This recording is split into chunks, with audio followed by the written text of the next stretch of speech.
Assalamualaikum warahmatullahi wabarakatuh.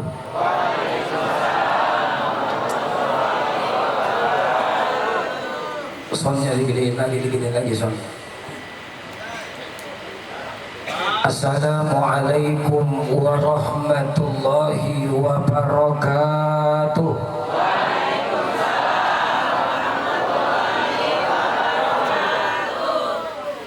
Alhamdulillahilladzi anzalal Qur'an hudan linnas wa bayyinatin minal huda wal furqan. Allahumma sholli wa sallim ala sayyidina wa maulana Muhammadin wa ala alihi wa ashabihi ajma'in, amma ba'd. Ma'asyiral muslimin jamaah rahimakumullah, wabil khusus para alim ulama, para kiai, para guru-guru kita, Bapak Kiai Haji Mulyadi Effendi, Bapak Kiai Haji Ali Mustafa, mudah-mudahan beliau panjang umur, sehat walafiat. Guru saya juga Bapak Ustadz Jahrudin, beberapa asatidzah lainnya yang hadir saya tidak sebutkan satu persatu, mudah-mudahan beliau panjang umur, sehat walafiat, berkah hidupnya dunia dan akhirat, amin ya rabbal. Segenap pengurus wilayah, Bapak Ketua RT kalau datang, Bapak Ketua RW juga kalau datang enggak? Mana manusianya? Mudah-mudahan Bapak RT, Bapak RW panjang umur, sehat walafiat. Puji syukur kita panjatkan kepada Allah Subhanahu wa taala atas nikmat yang telah Allah berikan kepada kita. Shalawat dan salam selalu kita sampaikan kepada baginda Rasul Nabi besar Muhammad, Nabi besar Muhammad. Pada kesempatan yang singkat ini, di hari yang sangat mulia, di tempat yang sangat barokah, di acara PPH para pencari hidayah, di tempat yang dimuliakan Allah, kita munajat. Mudah-mudahan Allah panjangkan umur kita, Allah sehatkan badan kita, Allah kuatkan iman dan ketakwaan kita, Allah wafatkan kita dalam keadaan husnul khatimah, amin ya rabbal. Satu lagi doa kita minta kepada Allah Subhanahu wa ta'ala, mudah-mudahan orang tua kita yang masih ada bersama kita, Allah panjangkan umurnya. Yang dalam keadaan sakit, Allah angkat penyakitnya. Orang tua kita yang sudah tiada, mudah-mudahan Allah lapangkan kuburnya, Allah jadikan kubur kedua orang tua kita sebagian daripada taman surga Allah Subhanahu wa ta'ala. Mudah-mudahan Allah ampunin segala dosa kedua orang tua kita. Mudah-mudahan Allah terima segala amal ibadah kedua orang tua kita. Mudah-mudahan Allah masukkan ibu dan bapak kita ke dalam surga Allah Subhanahu wa ta'ala, mendapat syafaat baginda Nabi besar Muhammad. Pada kesempatan singkat tadi aminnya kenceng tuh kalau urusan orang tua kiai. Ketika doain orang tua aminnya kenceng. Yang gak angkat tangan, yang kagak aminkan doa orang tua, tuh manusia biadab. Betul apa kagak? Kurang ajar sama orang tuanya. Tinggal angkat tangan doang doain orang tua, kagak mau, setan tuh manusia hadirin. Giliran warisannya diributin. Giliran warisannya dia berebut sama abang dan adiknya. Bahkan abangnya dibunuh, adiknya dibunuh gara-gara semeter warisan dari orang tua. Giliran orang tuanya meninggal dunia, nggak pernah dia doakan. Nih makhluk yang biadab hadirin. Oleh karena itu saya ingatkan kepada saudara, siapapun yang ribut urusan warisan, dia garis. Apa tuh garis tuh? Dia garis harta adiknya, dia ambil harta abangnya. Di malam yang barokah saya ingatkan kepada saudara, hidupnya nggak bakalan berkah dunia dan akhirat. Betul apa kagak? Pulangin tuh tanah adik lo, pulangin tanah abang lo, pulangin. Kesian orang tua kita. Betul apa kagak? Nah ibu bapak yang kami hormati, ini baru ngomong sebentar aja udah ngambek ini. Betul hadirin. Ulama banyak di depan kita, kiai banyak di depan kita, tapi banyak ulama kiai yang sudah meninggal dunia. Mudah-mudahan kiai para habaib yang meninggal dunia amal ibadahnya diterima Allah. Amin. Bulan puasa pimpinan Majelis Nurul Mustafa Al-Habib Hasan tegap meninggal dunia. Kagak lama lagi meninggal dunia Habib Isa Al-Aidin Cimanggis. Gak lama lagi meninggal kiai di Jawa Tengah. Kagak lama lagi meninggal di Jakarta beberapa ustadz. Allahu Akbar. Hadirin, ulama udah banyak yang meninggal dunia, kiai sudah banyak yang meninggal dunia. Laulal ulama lasorun nas kal bahaim. Manusia hidup kalau bukan karena ada ulama. Manusia hidup kalau bukan ada kiai. Manusia hidup kalau bukan karena ada habaib. Hidup mereka bagaikan binatang hadirin. Ini banyak kiai aja, hidup kita banyak kayak binatang. Gimana kalau kiai pada meninggal dunia? Betul apa enggak? Gue terus terang, kalau presiden mati gue gak pikirin, banyak gantinya. Tapi kalau kiai yang meninggal dunia, lulusan pondok ribuan orang, belum tentu jadi ulama. Betul apa kagak? Betul apa kagak? Makanya doain kiai-kiai kita biar panjang umur.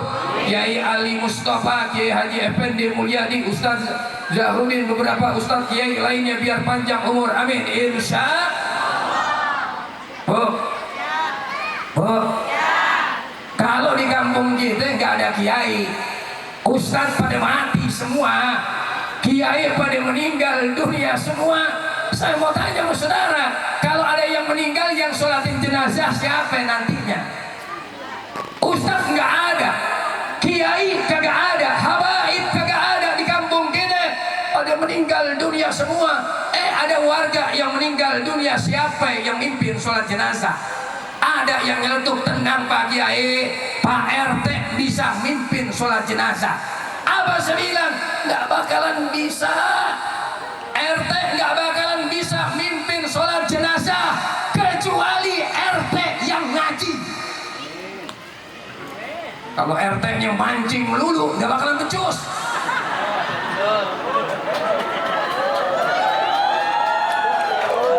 Pak RW, Pak Kiai sama. Ini cerita kalau Kiai udah meninggal ya. Lu jangan gagal paham. Kan bingung, kagak ada ustadz, kagak ada Kiai, kagak ada habaib. Ya siapa yang mimpin sholat jenazah? Pak RT, Pak Kiai nggak bisa. Pak RW, Pak Kiai kagak bisa. Lurah, camat, gubernur, bahkan presiden kagak bakalan bisa mimpin sholat jenazah kecuali RT yang ngaji, RW yang ngaji, lurah yang ngaji, camat yang ngaji, gubernur yang ngaji, bahkan presiden yang ngaji. Insya Allah bisa mimpin sholat jenazah. Amin. Tapi alhamdulillah RT kita, RW kita rajin wasilah subuh. Amin. Mudah-mudahan Pak RT, Pak RW panjang umur. Nah kalau RT-nya nggak becus, kiai udah kagak ada, dia mimpin sholat jenazah. Main suruh-suruhan sama Pak RW.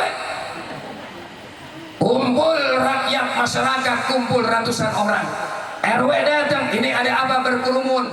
Ini Pak RW, ada jenazah, nggak ada yang sholatin. Apa kata Pak RW? Ya lu kan RT-nya, nggak bisa Pak RW. Pak RW lah lebih tinggi jabatannya. RW gengsi, ayo kita mimpin dah. RW jadi imam. DT lu komat RTPA RWPA sholat jenazah dia komat, nggak ngaji itu RT dia komat. Allahu Akbar, Allahu Akbar, asyhadu an la ilaha illallah, asyhadu anna Muhammadar Rasulullah, la ilaha, komat. Langsung RW maju ke depan dia takbir, Allahu Akbar, Bismillahirrahmanirrahim, dia terawih. Disuruh sholat jenazah dia terawih. Ini kenapa? Akibat kagak ngaji. Waktu ada ustadz kagak ngaji, waktu ada kiai kagak mau ngaji. Betul apa kagak? Rusak agama kita, ya. Makanya mumpung ustadz-ustadz yang ada di kampung masih ada, kiai-kiai masih ada, ya. Udah akur, ya. Ustadz sama ustadz gak usah ribut lapak, ya. Gak pantas hadirin ngimamin yang satu mundur.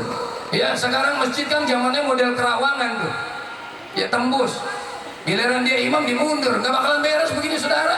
Kemarin di Cilangkap, alhamdulillah, saya ngajarin ustadz muda motong sapi, ngajarin ustadz muda motong sapi. Gue bilangin dia ngambek, dia kabur hadirin. Bayangin saudara, saya puluhan tahun motong sapi, yang saya dengar sapi kabur Idul Adha. Baru tahun kemarin dengar yang motong kabur. Baru tahun ini saya dengar sejarah begitu hadirin. Makanya jadi ustaz, jadi kiai, ya nggak cukup ilmu kita sampai di sini. Terus ngaji. Ustaz aja masih pada ngaji, kiai masih pada ngaji. Kita baru ilmu kayak begini udah sombongnya luar biasa. Nggak pantas hadirin. Akibatnya bagaimana saudara? Gara-gara kagak di ngaji, agama kita dijual. Makanya saya sampaikan berkali-kali, kalau jadi ustadz, jadi kiai, hidupkan agama, jangan cari hidup dari agama. Hidupkan agama, jangan anda cari hidup dari agama. Bagaimana cara Pak Kiai? Makanya kalau jadi ustadz-ustadz muda, lu jangan gengsi. Lu mau dagang minyak wangi, lanjut. Bisnis biro haji silakan, buka material kagak masalah. Yang penting anda tidak jual agama, tapi anda hidupkan agama anda. Ketimbang imanuhum fi amplopihim. Itu kata siapa? Imanuhum fi amplopihim. Imannya tergantung bahaya hadirin. Nah oleh karena itu di acara Muharram saya ingatkan, ya, anak kita masukin pesantren, ajarin juga ilmu dunia.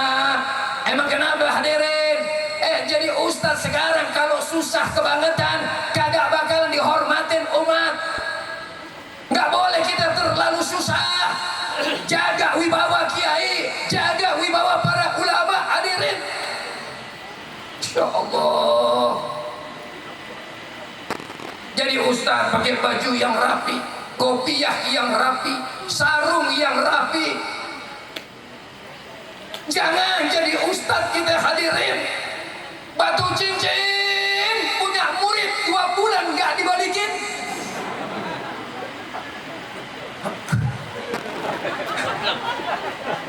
Ya ustaz geblak begitu hadirin.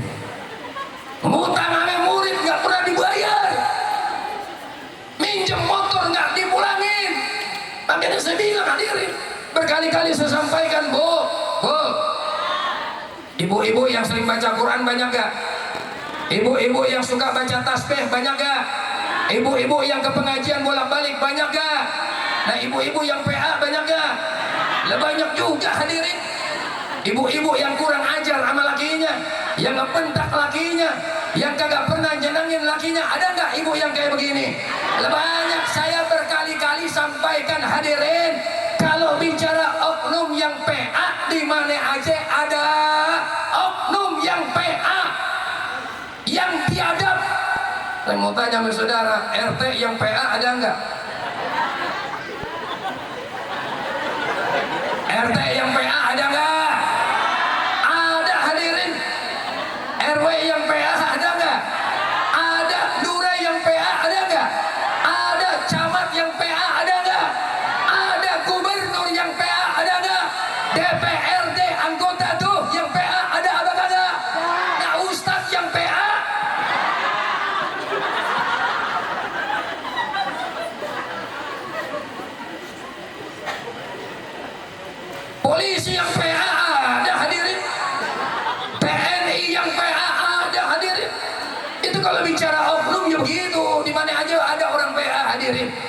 Ya mudah-mudahan kita nggak jadi orang PA, amin. Ya Bu, sayangin lakinya, jagain lakinya, hormatin lakinya. Pak Kiai, saya pengen umroh, tapi nggak punya duit Pak Kiai. Diajarin tuh sama Ustaz. Mau umroh nggak punya duit, caranya gimana? Gampang hadirin, kata Kiai. Cuma nemenin ngopi laki itu pahalanya nggak kalah sama ibadah umroh. Ngopi Bu, laki ngopi ibu temenin, itu pahalanya kagak kalah dengan pahala umroh. Besok pagi laki kerja, temenin ngopi Bu. Kebetulan kerjanya dekat, pulang lagi jam 9, kasih lagi kopi Bu. Jam 12 balik lagi, kasih lagi kopi Bu. Asar dia pulang lagi, kasih lagi kopi, supaya ibu banyak pahala umrohnya. Betul apa kagak?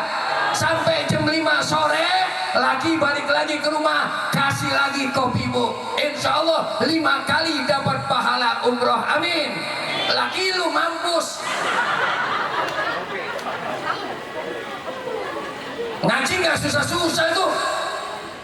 Temenin kopi, temenin makan, sarapan pagi, cari keberkahan Bu.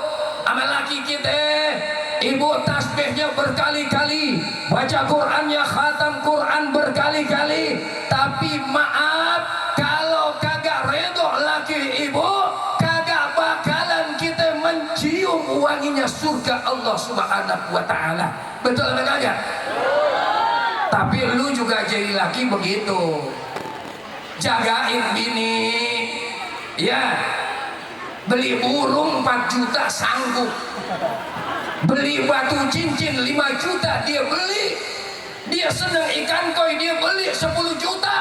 Tapi giliran bedak bini sampai sekarang pakai bedak talak. Betul apa kagak? Nah kalau begini laki PA nggak? Laki PA nggak? Giliran mancing beli 4 jutaan dia sanggup, ya kesenangannya dia sanggup.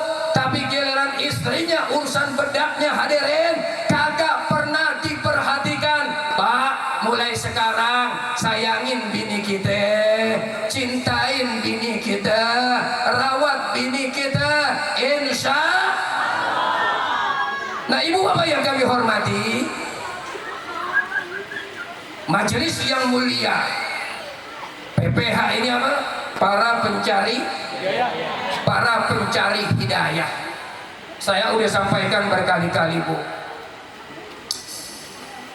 di bulan Muharram 1446 Hijriah kita hijrah dari akhlak kita yang rusak menuju akhlak kita yang lebih baik. Emang kenapa Pak Kiai?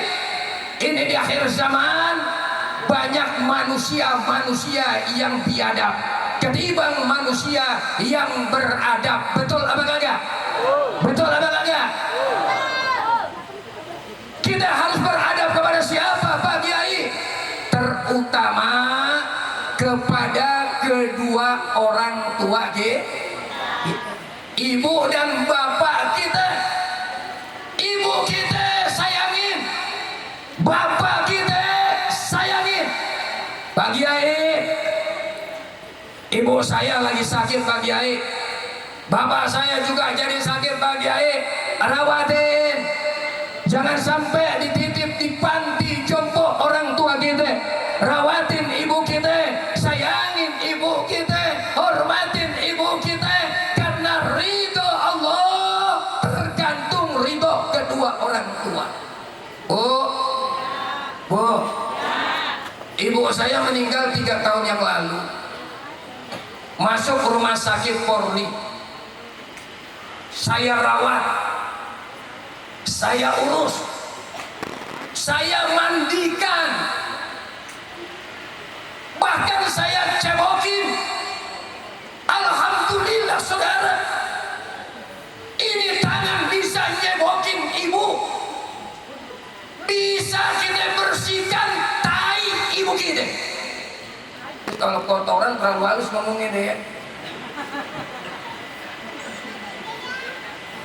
Ini sekarang anak sama orang tua geli, ibunya kotor bajunya nggak mau dicuci. Nah hadir, bapaknya kotor bajunya nggak pernah dicuciin.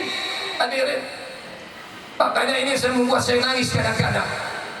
Giliran seorang ibu punya anak 8 bisa diurus, tapi 8 anak belum tentu bisa urus satu ibunya. Betul apa enggak? Kasihan orang tua kita, sayangin orang tua kita. Giliran nyunatin anak, dia sewa gedung ratusan juta dia korbankan. Giliran ngawinin anak, ratusan juta dia korbankan.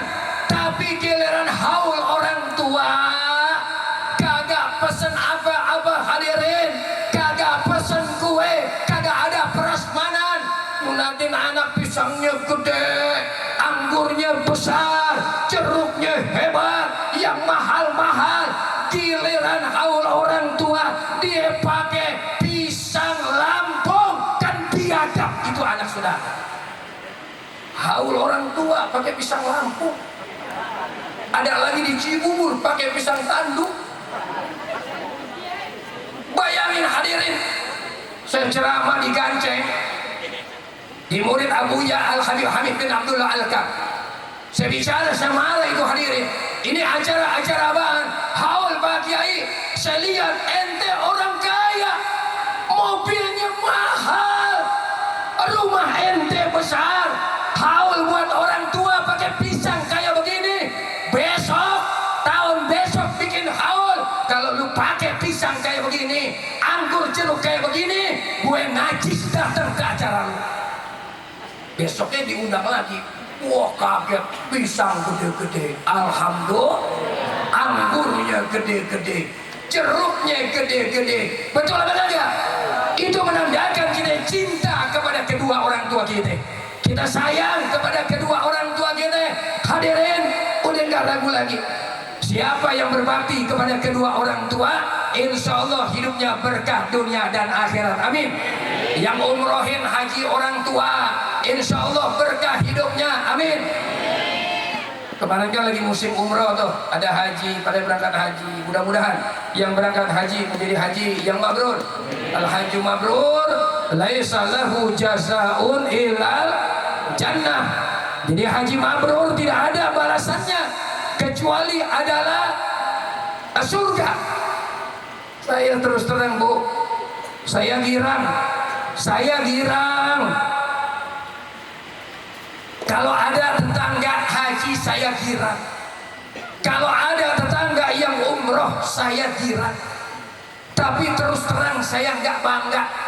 Emang kenapa Pak Kiai kok Pak Kiai kagak bangga? Anda haji 10 kali, Anda umrohnya juga 15 kali, tapi orang tua Anda masih sehat, bugar, badan bapaknya masih sehat, ibunya masih sehat. Anda kagak pernah tawarkan haji, Anda kagak pernah tawarkan umroh ibu dan bapak Anda. Nggak bangga saya sama manusia yang kayak begini hadir. Betul Bu?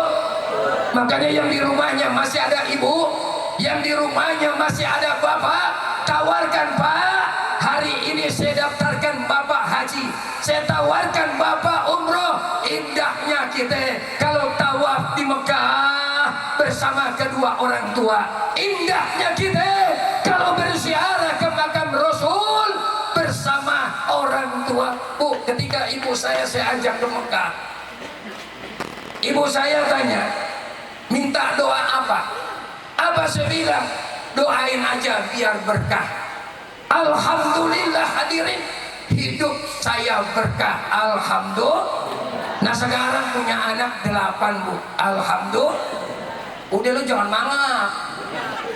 Anak-anak gue punya anak 8, 7 di pondok pesantren Darul Rahman, pimpinan Pak Kiai Sukron Mahmud. 3 orang udah lulus, Satu udah ada di Yaman, besok mau berangkat lagi ke Yaman, Hadramaut, Universitas Al-Aqsa. Ada yang tanya, enaknya jadi kiai duitnya banyak. Apa saya bilang? Sembarangan lu ngomong. Kerja, cari duit, jangan malu. Betul apa enggak? Saya punya karyawan hampir 70 orang, Bu. Ya, saya punya karyawan hampir 70 orang. Ini gini-gini jadi ustadz kontraktor, Pak. Apa lo?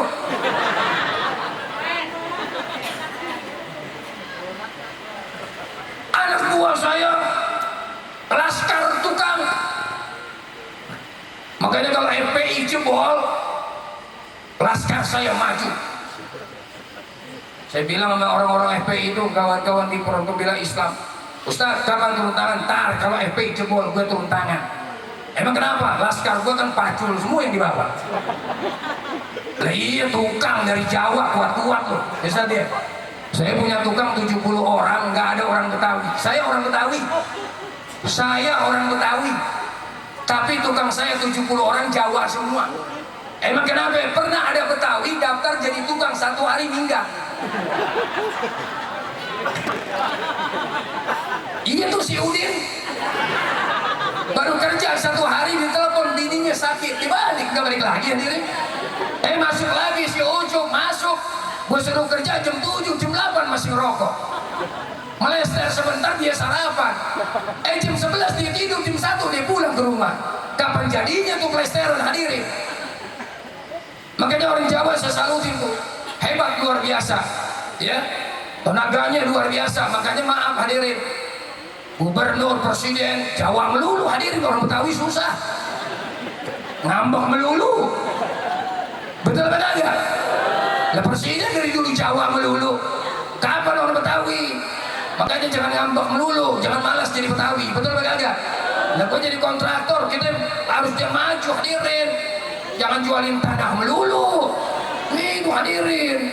Iya, orang Jawa masuk Pondok Ranggon, orang Sunda masuk Ganceng, orang Kalimantan masuk tuh Jatimurni, orang Betawi pindah ke Cilengsi, minggir dia. Betul betul ya? Kalau dikasih warisan sama orang tua 500 meter, lu puter otak gimana tuh tanah supaya 1000 meter begitu. Jangan dijualin melulu, habis. Pakai buat dagang, jagain. Begitu hadirin. Ini saking PA-nya, tanah wakaf masih diributin. Ada tuh hadirin. Makanya orang-orang tua kita sekarang dulu wakafin masjid, musola. Kenapa bisa begitu? Ditanya, kok kenapa engkau wakafin masjid? Kenapa engkau wakafin musola? Apa dia bilang? Anak saya belum tentu doakan saya. Begitu orang tua kita dulu hadirin. Dia wakafin masjid, dia wakafin musola. Makanya saya bilang, ahli wakafnya benar. Kadang-kadang keturunan ahli wakaf banyak yang PA. Masa minta duit rokok sama bendahara masjid, kan goblok ini. Jaga ini tuh wakaf orang tua. Kembangkan pesantrennya, kembangkan majelis taklimnya, kembangkan musolanya, kembangkan masjidnya. Itu salah satu bir